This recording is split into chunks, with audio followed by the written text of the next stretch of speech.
રણકાંઠા વિસ્તારમાં મનોદિવ્યાંગ સગીરા પર દુષ્કર્મ આચરાતા બાળકને જન્મ આપશે। આ બનાવ અંગે સગીરાની વિધવા માતાએ અજાણ્યા શખ્સ સામે દુષ્કર્મની ફરિયાદ નોંધાવી। પાટડી પંથકમાં માનવતાને શર્મસાર કરતી ઘટના સામે આવી છે।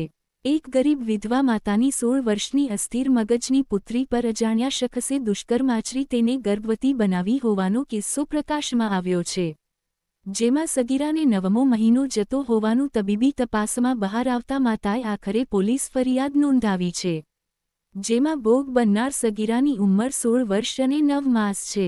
તેના પિતાનું 5 વર્ષ પહેલા અવસાન થયું હોવાથી માતા મજૂરીકામ કરી પરિવારનું ગુજરાન ચલાવે છે। માતા જ્યારે કામ અર્થે ઘરની બહાર જતી ત્યારે અસ્થિર મગજની સગીરા એક વિસ્તારમાં એકલી રખડતી હતી। આ સમયગાળા દરમિયાન કોઈ અજાણ્યા નરાધમે તેની લાચારીનો લાભ ઉઠાવી દુષ્કર્મ આચર્યું હતું। 6 મહિનાનો ગર્ભ હોવાની જાણ થતાં માતા સ્તબ્ધ। આશરે 3 મહિના પહેલા સગીરાનું પેટ ઉપસી આવતા માતાને શંકા ગઈ હતી। પુત્રીની પૂછપરછ કરતા તેણે અસ્થિર મગજને કારણે કોઈ સ્પષ્ટ જવાબ આપ્યો નહોતો।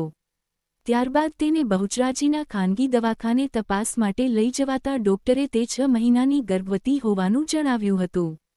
સામાજિક બદનામીના ડરથી માતાએ શરૂઆતમાં આ વાત છુપાવી રાખી હતી। પ્રસૂતિની પીડા ઉપડતા મામલો પોલીસ મથકે પહોંચ્યો।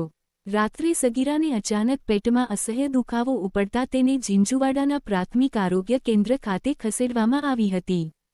ત્યાં ફરજ પરના તબીબોએ તપાસ કરી જણાવ્યું કે સગીરાને 9મો મહિનો ચાલી રહ્યો છે અને ગમે ત્યારે ડિલિવરી થઈ શકે છે। પરિસ્થિતિની ગંભીરતા જોતા વિધવા માતાએ હિંમત ભેગી કરી અજાણ્યા શખ્સ વિરુદ્ધ પોલીસ ફરિયાદ નોંધાવી છે। પોલીસે આ મામલે ગુનો નોંધી નરાધમ શખ્સને ઝડપી પાડવા માટે તપાસના ચક્રો ગતિમાન કર્યા છે।